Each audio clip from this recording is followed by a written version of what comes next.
안녕하세요. 조청현입니다. 6월 7일 월요일 정치변혁의 세계사 시작하도록 하겠습니다. 오늘 주제는요, 이 냉전의 상징 베를린 장벽의 건설까지 살펴보도록 하겠습니다. 수요일 날 수업에서는 이제 냉전의 상징이었던 베를린 장벽이 어떻게 무너지는지까지 살펴보면서 이 종강을 하도록 하죠. 그에 앞서서 먼저 공지사항 한 가지 여러분들께 알려드리도록 하겠습니다. 기말고사 대체 과제에 대한 공지인데요.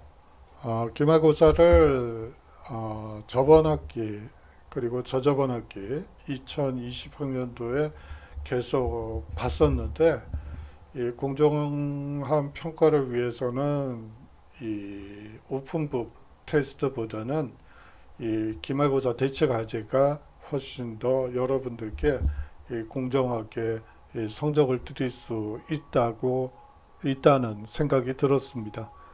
그래서 이번 학기에는 기말고사 대체 과제로 이 기말 시험을 대체하도록 하겠습니다. 먼저 이 역사를 푸는 맛이라는 책이 있습니다. 사실은 이걸 가지고 여러분들과 수업을 하려고 했었는데요. 2019년도에 낸 책이었는데 7월 달에 낸 책이었는데 한 번도 써먹지 못하고 있는 책입니다. 그래서 이 역사를 푸는 맛 가운데서 제가 개별적으로 할당한 이 챕터 5개를 여러분들 아주 비비의 공지사항으로 6월 8일 화요일 20시 이후에 올리도록 하겠습니다. 개인정보 때문에 이름보다는 학번을 쓰고요. 학번 아래에다가 5가지 테마를 할당해 드릴 것입니다. 이 방법은요, 지금 이제 뒤에 설명드릴 나만의 역사 레시피에 맞춰 작성해 주시는 것입니다. 과제는 아주 비비 이 기말고사 대체 과제란을 만들어서 그곳에서 받도록 하고요. 이 배점은 총점에서 이 30%를 반영하도록 하겠습니다. 제출 기한은 6월 20일까지로 한정하도록 하겠습니다. 왜냐하면 제가 좀 읽어봐야지 되기 때문에 이것은 좀 2월 20일까지 내주셔야지 성적 평가 기간 동안 충분히 읽고 평가를 내릴 수 있을 것 같아요. A4 용지 10페이지 이내로 작성해 주시면 됩니다. 이것은 이제 100가지 주제를 여러분들께 보여드리는 거고요. 이 100가지 주제 중에 이 아시아나 이 서양과 관련된 이슬람, 인도와 관련된 이 부분만 여러분들께 발제해서 할당해 드리도록 하겠습니다. 구성은 다음과 같습니다. 먼저 이 강의 내용이 되겠죠. 이 반도 국가의 운명이라는 이 테마가 있습니다.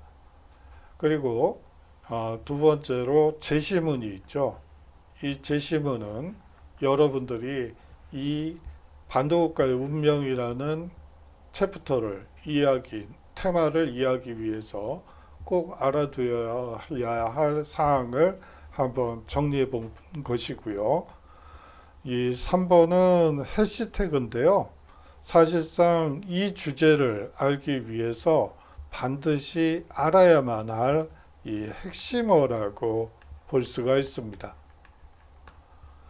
이 핵심어를 사실은 여러분들이 이제 인터넷에서 조사를 아니면 여러분들이 가지고 있는 책들을 중에서 이 관련된 이 책이 있으면 그것을 참고하셔도 좋고요. 해서 이제 한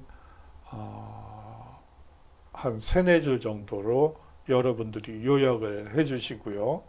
그 다음에 그것을 바탕으로 해서 이 질문에 대답해 주시면 됩니다.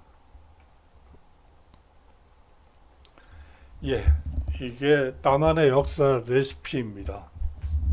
오늘의 요리, 죄송합니다. 오늘의 역사는 이번 장에서 다룰 역사의 주제를 여러분들이 제가 5가지 주제를 할당해 드린다고 했죠. 오늘의 역사, 즉 이번 장에서 다룰 역사의 주제를 적으시고요. 다음으로 이 셰프의 조언, 제가 셰프는 아닙니다만 한번 요리를 할 때 이 역사를 한번 쓸 때 나름대로 조언을 드린 거라고 생각을 하시고 이 셰프의 조언을 읽어주시면 되고요. 이 문제를 풀기 전에 제시문을 읽고 한 2~3줄 정도로 요약하시면 되겠죠. 그 다음에 개념을 손질해야지 되겠죠. 생선 요리를 하는데 토막도 안 내고 비닐도 안 벗긴 상태에서 그냥 탕을 끓인다면 그거를 먹을 수가 없죠.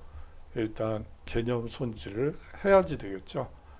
이 해시태그로 제시된 개념 용어들을 사실상 한 2~3줄 정도씩 정리를 해 주시면 될 것 같습니다. 그 다음에 이제 이 개념들을 풀어서 요리를 해야지 되겠죠. 이 정리된 개념을 활용해서 이 핵심 내용과 연관지어 이 질문에 앞서 4번 질문에 대답하는 것입니다. 단, 한 가지 조건이 있습니다. 사실상 이 개념 손질하기에서 이 활용한 이 해시태그 정리된 부분을 이 반드시 넣어서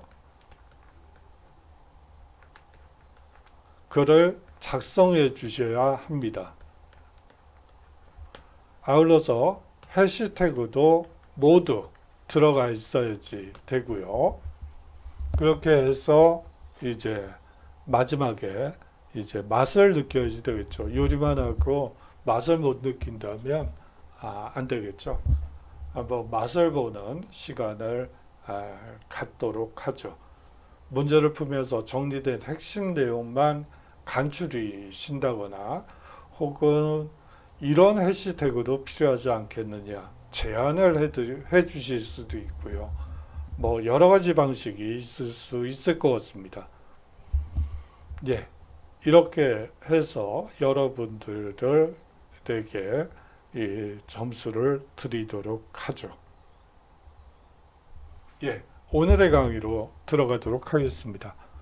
이 베를린 분할 점령, 그리고 베를린 위기와 봉쇄, 그리고 베를린 장벽의 건설까지 살펴보도록 하겠습니다. 사실상 냉전의 상징물인 베를린 장벽의 건설 과정을 이해해보는 시간을 갖도록 하죠. 먼저 어떤 식으로 이 베를린 장벽이 건설되고 이 구축이 되는지 한번 살펴보도록 하겠습니다. 1961년 8월 13일 공산주의 정부 독일민주공화국은 동베를린과 서베를린 사이에 이 철조망과 콘크리트로 반파시스트 보루의 건설을 선언하게 됩니다. 서방 파시스트 그리고 스파이 서방 사상을 차단하기 위해 베를린 장벽을 세웠다고 주장한 셈이죠. 동독 지도자인 발터 울브리히트는 이 반파시스트 보루 건설을 주문한 지 2주 만에 우리는 우리 집의 틈새를 봉쇄하고 독일 국민의 최악의 적들이 기어올 수 있는 모든 구멍을 막았다고 선언합니다. 하지만 살펴보면 이 근본을 따져보면 사실상 동독에서 서독으로의 탈출을 막으려는 목적으로 건설한 것이 사실상 베를린 장벽이라고 볼 수가 있죠.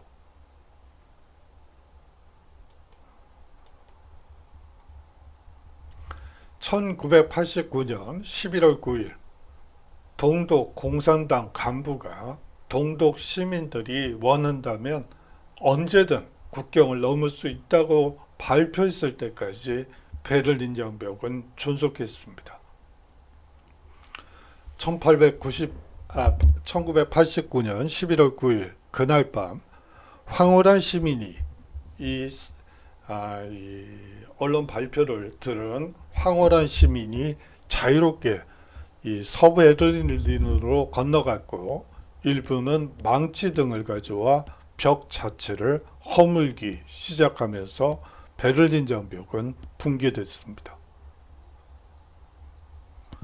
먼저 이 역사적 의미를 알기 위해서는 이 승전 4개국에는 미국, 영국, 프랑스, 소련이 들어갔죠. 이 승전 4개국들의 이 베를린 분한 점령에 대해서 이해하셔야만 합니다. 제2차 세계대전은 1945년 종전되게 됩니다. 얄타 회담과 포츠담 회담에서 패전국 독일을 이 연합국 승전국의 이 4개 구역으로 분할 점령하기로 결정하게 되죠. 독일 제국의 동부는 소련이, 서부는 미국, 영국, 프랑스가 각각 점령하기로 합의하게 됩니다. 이 얄타 회담과 포츠담 회담은 우리나라와 관련해서도 중요한 회담이죠. 하지만 이 회담의 골자는 패전국 독일을 어떻게 이 전후 처리를 어떻게 할 것이냐를 두고 이루어진 회담이었습니다. 베를린은 소련 점령 지역에 위치하고 있었죠. 예를 들어서 독일이 이렇게 있다고 한다면 동서독을 이렇게 나눴다고 하죠. 그러면 이 베를린은 이 부분에 위치하고 있습니다.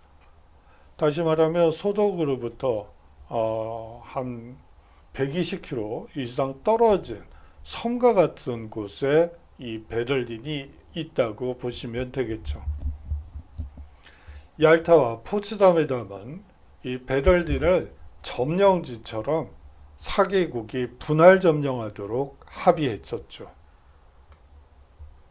소련은 동베를린 전체, 나머지 서베를린은 미국, 영국, 프랑스가 각각 분할 점령하기로 합의를 본 것입니다. 베를린의 승전 4개국 분할 점령은 1945년 6월부터 시작되었습니다. 그 뒤에 이제 베를린 위기와 봉쇄가 이루어지게 됩니다. 소련의 지도자였던 니키타 후르시초프는 이 공산주의 동독 항복판에 가장 자본주의적인 도시인 서베를린의 존재가 마치 소련의 목에 걸린 생선의 뼈 같다고 언급한 적이 있습니다. 1948년 6월 24일 소련 당국은 이 서독과 베를린을 연결하는 고속도로인 아우토반이 수리를 위해 무기한 폐쇄될 것임을 발표하게 되죠. 사실상의 이 서베를린 봉쇄 작전이 시작되었다는 것을 우회적으로 아우토반 수리를 위해서 무기한 폐쇄될 것이라고 발표한 것이죠. 서독에서 동독으로 연결된 도로교통 전부를 차단하고요. 모든 선박 운항과 철도 교통시설을 차단하게 됩니다. 사실상 베를린 봉쇄가 시작된 것이라고 볼 수가 있죠. 이 소련의 서베를린 봉쇄는 서방 연합군을 고사시키는 것을 목표로 했습니다. 그렇지만 후퇴할 것으로 서베를린을 버리고 이제 서독에 안주할 것이라고 생각했던 소련 지도부의 생각과는 다르게 이 미국과 동맹국 프랑스, 영국은 공중에서 서베를린으로 생활 필수품을 투하시키기 시작하죠. 베를린 공수작전은 1년 이상 지속되게 됩니다. 230만 톤 이상의 식량, 연료 및 생활 필수품을 서베를린에 투하하게 되죠. 1949년 봄, 이 소련의 서베를린 봉쇄 작전은 실패를 받아들일 수밖에 없는 상황으로 소련은 몰리게 됩니다. 사실상 봉쇄의 목적이 실종되었기 때문이죠. 서베를린 주민들이 미국과 서독의 군사동맹을 거부하도록 설득하지도 통일된 서독의 창설을 막지도 못했기 때문입니다. 아까 이 서독의 경우 사실상 미국, 영국, 프랑스가 분할 점령하기로 했었는데 이것을 이제 미국을 주도로 한 연합국들이 하나로 통일시키기로 결정하게 되죠. 그것을 방해하기 위해서 이 서베를린 봉쇄 작전을 실행했던 것으로 보입니다. 1949년 5월 12일 이 소련은 봉쇄를 해제하고요. 이 서베를린으로 통하는 도로, 운하 및 철도 노선을 재개하게 됩니다. 이 소련은요, 1953년에 이 동독 정부가 요청했던 이 베를린 장벽 건설 요청권에 대해서 거부를 하는 입장이었죠. 이것은 이제 철조망 베를린 장벽이 구축됐을 때 이제 동독군들이 이제 철조망을 설치하는 모습입니다.